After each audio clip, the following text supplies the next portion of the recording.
Hello all. ఈరోజు ఈ వీడియోలో విజన్ ఐఏఎస్కి సంబంధించి పీటీ 365 మ్యాగజైన్ అయితే ఈ వీడియోలో చూద్దాము. ఇది ఆల్రెడీ డిసెంబర్ 2023 వరకు విజన్ ఐఏఎస్ మ్యాగజైన్స్ని అయితే వీరు యాప్లో అప్లోడ్ చేయడం జరిగింది. సో అలాగే జనవరి నుంచి ప్రజెంట్ మార్చ్ వరకు ఉన్నటువంటి ఇంపార్టెంట్ టాపిక్స్ని అయితే ఈ అప్డేటెడ్ మెటీరియల్ అయితే వారు అప్లోడ్ చేయడం జరిగింది. సో ఈ వీడియోలో దీనికి సంబంధించి పాలిటీ సెక్షన్ని ఈ వీడియోలో చూద్దాము. అది కూడా తెలుగు లాంగ్వేజ్లో అయితే ఎక్స్ప్లెనేషన్ అయితే ఇవ్వడం జరుగుతుంది.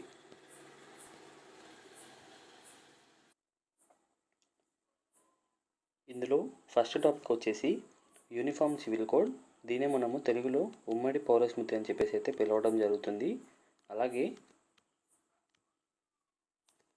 ప్రజెంట్ ఇది వార్తలు ఎందుకు ఉంది అని అంటే, ఉత్తరాఖండ్ స్టేట్ లెజిస్లేటివ్ అసెంబ్లీ రాష్ట్ర శాసనశాఖ ఏదైతే ఉందో అది యూనిఫామ్ సివిల్ కోడ్ ఉత్తరాఖండ్ 2024 అనే బిల్లుని అయితే పాస్ చేయడం జరిగింది. అలాగే ఇది పాస్ చేసిన తర్వాత భారతదేశంలోనే ఉత్తరాఖండ్ అనేది మొదటి రాష్ట్రంగా అవతరించింది. ఈ యూనిఫామ్ సివిల్ కోడ్ పైన లాని పాస్ చేయడంలో ఉత్తరాఖండ్ అనేది మొదటి రాష్ట్రంగా అవతరించింది. ఆల్రెడీ గోవా అనేది భారతదేశంలో గోవాలో ఈ యూసీసీ అనేది అమల్లో ఉంది. దీనిని గోవా యూనియన్ టెరిటరీని పోర్చుగీస్ వారు పరిపాలిస్తున్నప్పుడు ఈ పోర్చుగీస్ సివిల్ కోడ్ ఆఫ్ 1867 అని చెప్పి ఈ యూసీసీని అయితే అమలు చేయడం జరుగుతుంది. అలాగే తర్వాత అస్సాము మరియు గుజరాత్ కూడా ఫ్యూచర్లో యూసీసీని అమలు చేయాలని చెప్పేసి దాని ఇంప్లిమెంటేషన్ మీద వర్క్ కూడా చేస్తున్నాయి. యూసీసీ అని అంటే it provide the formulation of one law for entire country. అంటే దేశం మొత్తానికి కూడా ఒకే చట్టం ఉండేలాగా ఇది ఈ యూసీసీ అయితే చెప్తుంది. ఇది అన్ని దేశంలో ఉన్నటువంటి అన్ని మతాలకు అందులోని పర్సనల్ మ్యాటర్స్ లైక్ మ్యారేజ్ కానీ, డైవర్స్ కానీ, వివాహము, అలాగే విడాకులు, ఇన్హెరిటెన్స్ అంటే భరణము, అడాప్షన్, సక్సెషన్ ఇలాంటి మ్యాటర్స్ అన్నిటిలో కూడా దేశం మొత్తానికి అలాగే అన్ని మతాలకు కూడా ఒకే చట్టం ఉండాలి అని చెప్పేసి యూసీసీ అనేది చెప్తుంది. దీన్ని ఆర్టికల్ 44 మనకు భారత రాజ్యాంగంలో పార్ట్ 4 ఇందులో directive principles of state policy అంటే ఆదేశిక సూత్రాల్లో ఈ యొక్క ఆర్టికల్ని అయితే పొందుపరచడం జరిగింది. దాని యొక్క ఆర్టికల్ నెంబర్ వచ్చేసి 44.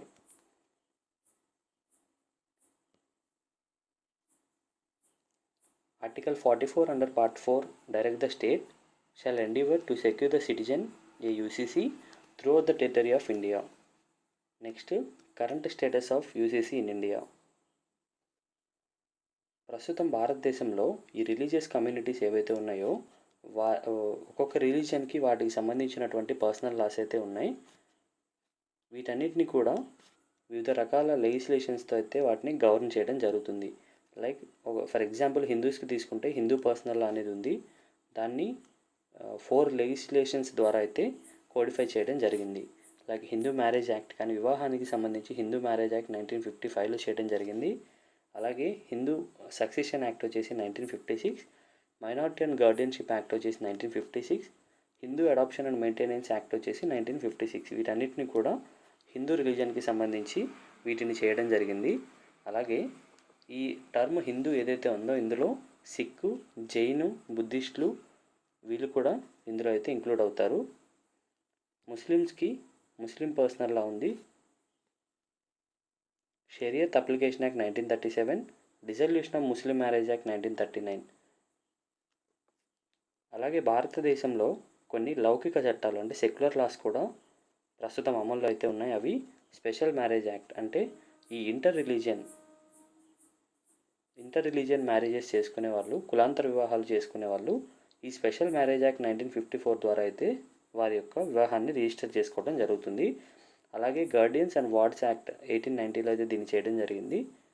ఇది రక్షకులు ఎవరైతే ఉంటారో గార్డియన్స్ వారి యొక్క రైట్స్ అలాగే డ్యూటీస్ గురించి ఈ గార్డియన్స్ అండ్ వార్డ్స్ యాక్ట్ అనేది చెప్తుంది.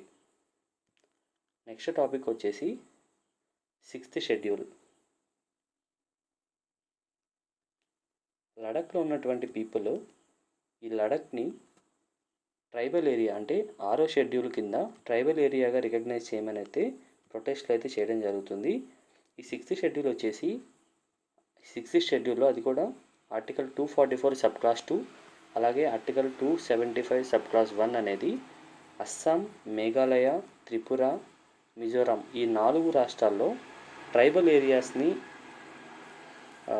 అడ్మినిస్ట్రేషన్ చేయడం కోసం అయితే ఈ 6th షెడ్యూల్ని అయితే పొందుపరచడం జరిగింది. ఈ 6th షెడ్యూల్లో ఉన్నటువంటి ప్రొవిజన్స్ వచ్చేసి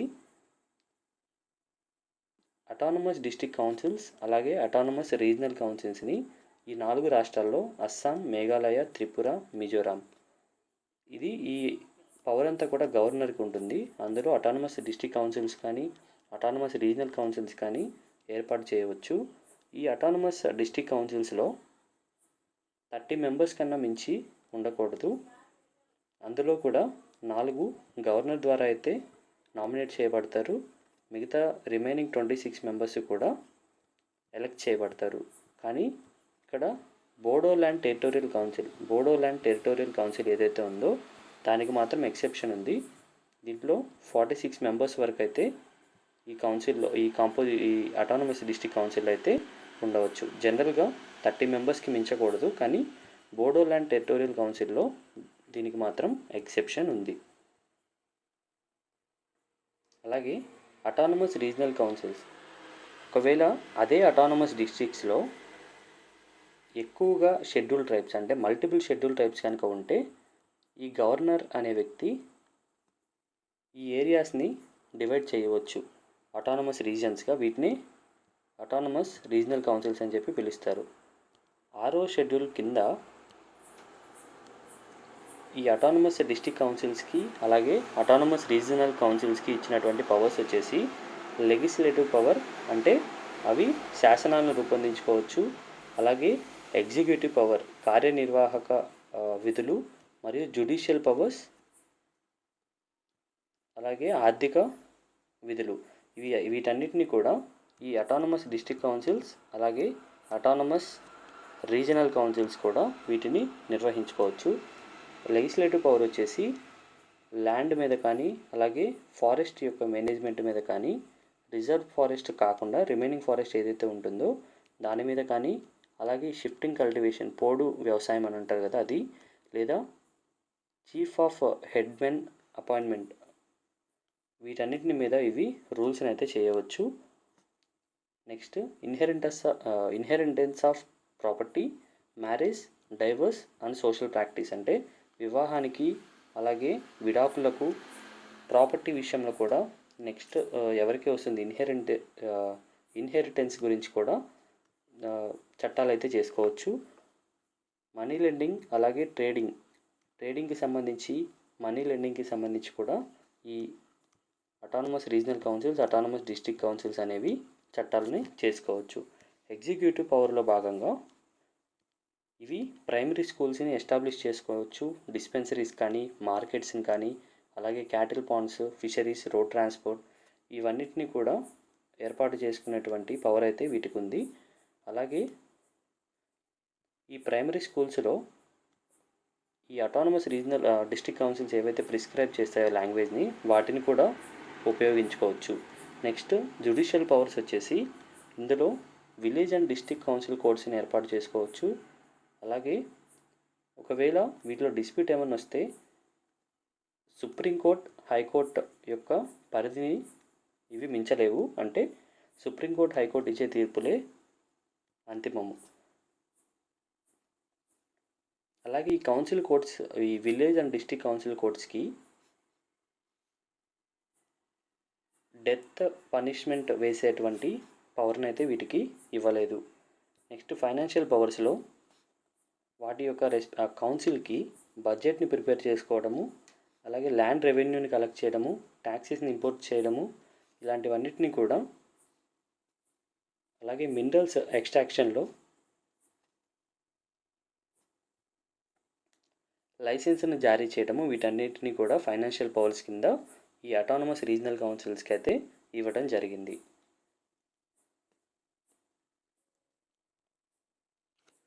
అలాగే ఇక్కడ 5th షెడ్యూల్కి మరియు 6th షెడ్యూల్కి డిఫరెన్సెస్ అయితే ఇవ్వడం జరిగింది.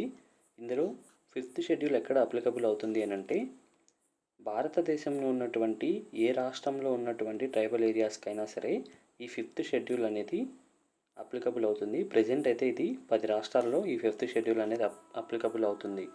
అలాగే 6th షెడ్యూల్ వచ్చేసి నార్త్ ఈస్టర్న్ స్టేట్స్ ఏవైతే ఉన్నాయో అవి కూడా అస్సాం, మేఘాలయ, త్రిపుర, మిజోరాం ఈ 4 రాష్ట్రాల్లో ఉన్నటువంటి ట్రైబల్ ఏరియాస్కి ఈ 6th షెడ్యూల్ అనేది అప్లికబుల్ అవుతుంది.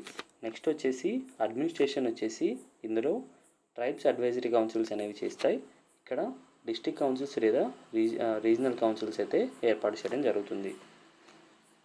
ఇక్కడ అడ్మినిస్ట్రేటివ్ పవర్స్ వచ్చేసి ఇందులో ఈ స్టేట్స్కి లిమిటెడ్ పవర్స్ అయితే ఉంటాయి. అవి కూడా మోస్ట్లీ ఎగ్జిక్యూటివ్ పవర్సే ఉంటాయి. ఇందులో ఇక్కడ వీటికి ఎక్స్టెన్సివ్గా పవర్స్ అయితే ఉంటాయి. లైక్ ఇందాక చెప్పుకున్నట్టుగా లెజిస్లేటివ్, జ్యుడిషియల్ ఇవన్నీ కూడా వీటికి రాజ్యాంగం నుంచి అయితే ఈ హక్కుల్ని కల్పించడం జరిగింది. నెక్స్ట్ ఇది ఎక్కువగా ఈ ట్రైబల్ పీపుల్ యొక్క రైట్స్ పైన అయితే వారి యొక్క రైట్స్ని ప్రొటెక్ట్ చేయడం మీద అయితే ఇది ఎంఫసైజ్ చేస్తుంది. ఇక్కడ వచ్చేసి సెల్ఫ్ గవర్నెన్స్ అంటే స్వయం పరిపాలన మీద అయితే ఇది ఎక్కువగా ఎంఫసైజ్ చేయడం జరుగుతుంది. అలాగే పీసా యాక్ట్ అనేది ఈ 5th షెడ్యూల్లో అప్లికబుల్ అవుతుంది. 6th షెడ్యూల్లో అప్లికబుల్ కాదు. పీసా యాక్ట్ వచ్చేసి దీన్ని panchayats extension to schedule areas act అని చెప్పేసి పిలుస్తారు. దీన్ని 1996 సంవత్సరంలో అయితే ఎనాక్ట్ చేయడం జరిగింది. 24th డిసెంబర్న. ఇది ట్రైబల్ ఏరియాస్లో ఉన్నటువంటి పీపుల్కి సెల్ఫ్ గవర్నెన్స్కి సంబంధించి ఈ యాక్ట్ని అయితే రూపొందించడం జరిగింది. దీన్ని రాజ్యాంగంలో చేసినటువంటి 73rd అలాగే 74th రాజ్యాంగ సవరణలు కాన్స్టిట్యూషనల్ అమెండ్మెంట్స్ ఏవైతే ఉన్నాయో వాటిని ఆధారంగా చేసుకొని ఈ పేసా యాక్ట్ని అయితే రూపొందించడం జరిగింది. పేసా అంటే Panchayat extension to schedule areas act.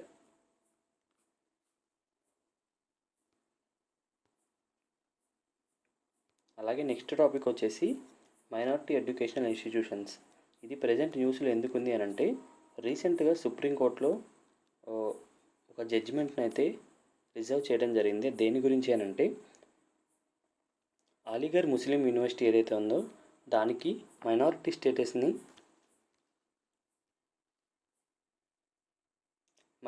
స్టేటస్ని ఇవ్వడం గురించి సుప్రీంకోర్టు జడ్జిమెంట్ని అయితే రిజర్వ్ చేయడం జరిగింది. అసలు ఈ మైనారిటీ ఎడ్యుకేషన్ ఇన్స్టిట్యూషన్స్ అంటే ఏంటి అని అంటే మనకు ఫండమెంటల్ రైట్స్లో ఆర్టికల్ 30 సబ్ క్లాజ్ 1 రాజ్యాంగంలో ఉన్నటువంటి ఫండమెంటల్ రైట్స్లో ఆర్టికల్ 30 సబ్ క్లాజ్ 1లో ఈ భాషాపరమైన మరియు రిలీజియస్ మైనారిటీస్ ఎవరైతే ఉన్నారో వారికి సంబంధించినటువంటి ఈ విద్యా వ్యవస్థలు ఎడ్యుకేషనల్ ఇన్స్టిట్యూషన్స్ని అయితే అడ్మినిస్ట్రేట్ చేసుకోవడం ఎస్టాబ్లిష్ చేసుకోవడానికైతే వారికి ఈ ఫండమెంటల్ రైట్ అనేది హక్కుని కల్పిస్తుంది. అలాగే ఈ national commission for minority education institutions act అనేది 2004 సంవత్సరంలో చేయడం జరిగింది. ఈ ఆర్టికల్ 30 సబ్ క్లాజ్ 1లో ఉన్నటువంటి మైనారిటీస్ యొక్క రైట్స్ ఎడ్యుకేషనల్ రైట్ విద్యా హక్కులు ఏవైతే ఉన్నాయో వాటిని పరిరక్షించడం కోసం ఈ నేషనల్ కమిషన్ అయితే ఏర్పాటు చేయడం జరిగింది. మనకు నేషనల్ కమిషన్ ఫర్ ఎస్సీస్, నేషనల్ కమిషన్ ఫర్ ఎస్టీస్ అలాగే ఉమెన్ ఇలా పర్టికులర్గా షెడ్యూల్ క్యాస్ట్కి, షెడ్యూల్ ట్రైబ్స్కి, ఉమెన్స్ కోసం ఎలా అయితే నేషనల్ కమిషన్ ఏర్పాటు చేశారో అలానే మైనారిటీ ఎడ్యుకేషన్ ఇన్స్టిట్యూషన్స్కి కూడా ఈ నేషనల్ కమిషన్ అయితే ఏర్పాటు చేయడం జరిగింది. ఇది ఒక క్వాజీ జ్యుడిషియల్ బాడీ కింద పనిచేస్తుంది. అలాగే దీనికి సివిల్ కోర్టుకి ఎటువంటి పవర్స్ అయితే ఉంటాయో అటువంటి పవర్సే ఉంటాయి. అలాగే ఏదైనా ఇన్స్టిట్యూషన్ని మైనారిటీ ఎడ్యుకేషనల్ ఇన్స్టిట్యూషన్గా కన్సిడర్ చేయాలా లేదా అని చెప్పేసి ఈ కమిషన్ అయితే డిసైడ్ చేయడం జరుగుతుంది. అలాగే సెంట్రల్ గవర్నమెంట్ అనేది 6 కమ్యూనిటీస్ని మైనారిటీస్గా నోటిఫై చేయడం జరిగింది. అవి ఏంటి అని అంటే Muslim community, Christian, Sikh, Buddhist, Parsi, Jain ఈ 6 కమ్యూనిటీని కమ్యూనిటీస్గా అయితే గుర్తించడం జరిగింది. ఈ మైనారిటీస్ కమ్యూనిటీస్ అనే దానికి ఈ డెఫినేషన్ అనేది మనకు రాజ్యాంగంలో కూడా ఎక్కడ కూడా ఇవ్వలేదు. ఇది సెంట్రల్ గవర్నమెంట్ మాత్రమే ఇలా నోటిఫై చేయడం జరిగింది. అలాగే ఈ మైనారిటీ ఎడ్యుకేషన్ ఇన్స్టిట్యూషన్స్కి ఏదైనా స్పెషల్ ప్రివిలేజెస్ ఉంటాయా అంటే ఆర్టికల్ 31 సబ్ క్లాజ్ 1A కింద అక్విజిషన్ ఆఫ్ ఎనీ ప్రాపర్టీ అంటే ఈ ఎడ్యుకేషనల్ ఇన్స్టిట్యూషన్కి సంబంధించి ఏదైనా ప్రాపర్టీని తీసుకోవడం కానీ అలాగే తీసుకున్నప్పుడు దానికి కాంపెన్సేషన్ అనేది ప్రొవైడ్ చేయడం జరుగుతుంది. అలాగే ఈ మైనారిటీ ఎడ్యుకేషనల్ ఇన్స్టిట్యూషన్ అనేవి రిజర్వేషన్ పాలసీని ఇంప్లిమెంట్ చేయాల్సిన అవసరం అయితే ఉండదు. Minority educational institutions are not required to implement the reservation policy under section 3 of central educational institute reservation and admission act. ఈ యాక్ట్ ప్రకారము ఇవి రిజర్వేషన్ పాలసీని ఇంప్లిమెంట్ చేయాల్సిన అవసరం అయితే ఉండదు. అలాగే రైట్ టు ఎడ్యుకేషన్ యాక్ట్ 2009 సంవత్సరంలో చేసినటువంటి రైట్ టు ఎడ్యుకేషన్ యాక్ట్ అనేది ఈ మైనారిటీ ఎడ్యుకేషన్ ఇన్స్టిట్యూషన్స్కి అది ఎయిడెడ్ అయినా అన్ఎయిడెడ్ అయినా సరే వాటికైతే ఇది అప్లికబుల్ అయితే కాదు. నెక్స్ట్ టాపిక్స్ వచ్చేసి functioning of parliament, state legislature, local government. ఇందులో డిఫరెంట్ టర్మ్స్ అయితే ఉన్నాయి, చూద్దాము. Panel of vice chairperson in Rajya Sabha. రీసెంట్గా vice president and Rajya Sabha chairman ఈ ప్యానల్ ఆఫ్ వైస్ చైర్పర్సన్స్ ఎవరైతే ఉంటారో అంటే మనకు పార్లమెంట్లో లోక్సభ అలాగే రాజ్యసభ అయితే ఉంటాయి.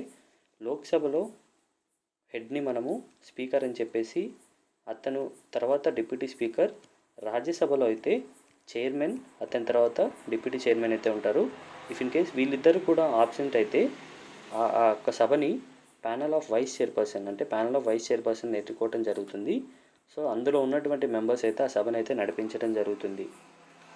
వీరిని రీసెంట్గా అయితే రీకాన్స్టిట్యూట్ చేయడం జరిగింది. అది కూడా దేని కింద అంటే rules of procedure and conduct of business in council of state. రాజ్యసభకు సంబంధించినటువంటి రూల్స్లో రూల్ 8 కింద ఈ చైర్మన్ వీరిని రీసెంట్గా ఏర్పాటు చేయడం జరిగింది. ఈ రూల్స్ అన్నిటినీ కూడా ఆర్టికల్ 118 ఆఫ్ ది కాన్స్టిట్యూషన్ ప్రకారం అయితే ఈ రూల్స్ని ఏర్పాటు చేయడం జరిగింది.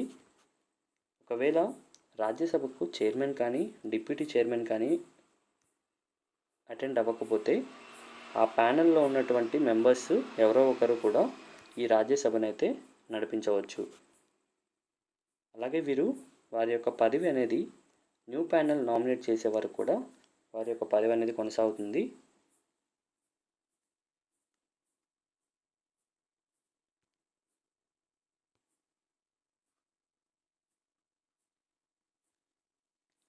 నెక్స్ట్ వచ్చేసి మోషన్ ఆఫ్ థ్యాంక్స్.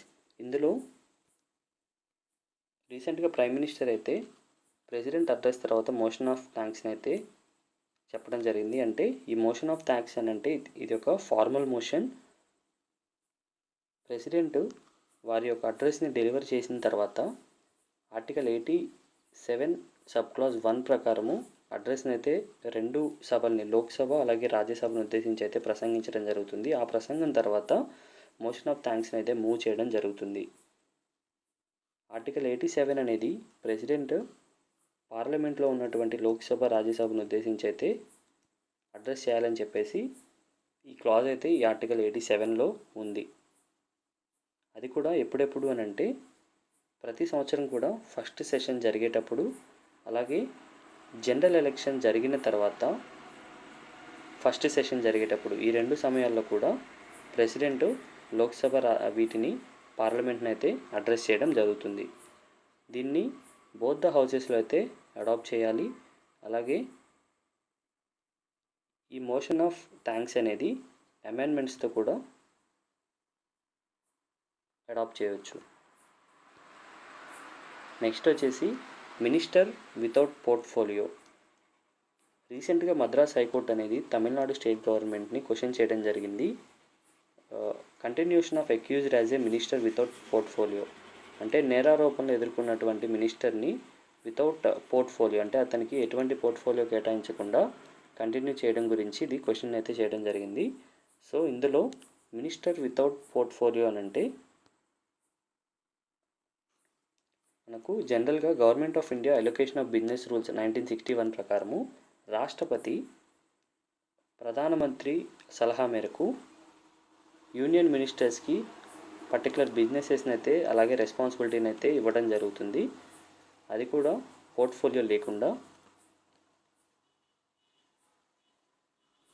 జనరల్గా ఈ మినిస్టర్ వితౌట్ పోర్ట్ఫోలియో కేటగిరీ ఉన్న వారికి శాలరీ అనేది ఉండదు.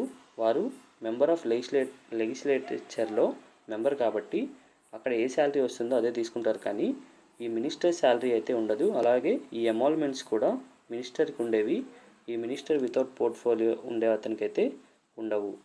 అలాగే వీరికి ఒక పర్టికులర్ డిపార్ట్మెంట్ అనేది కూడా ఉండదు. కానీ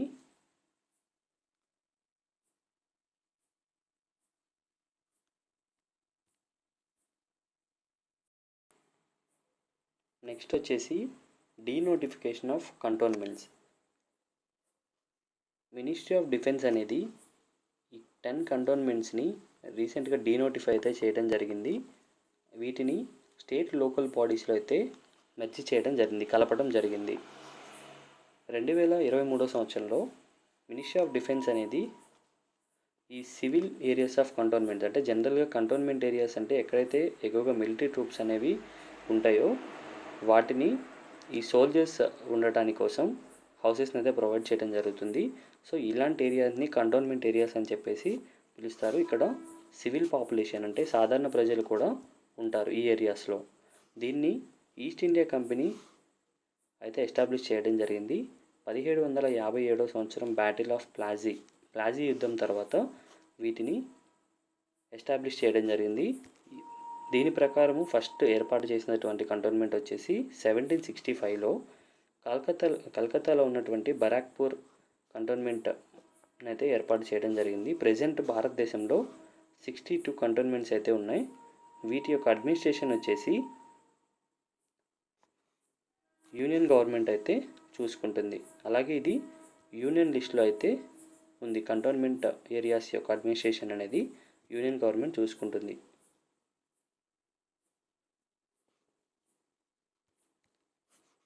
రిమైనింగ్ టాపిక్స్ని ఇంకో వీడియోలో అయితే డిస్కస్ చేయడం జరుగుతుంది. Thank you.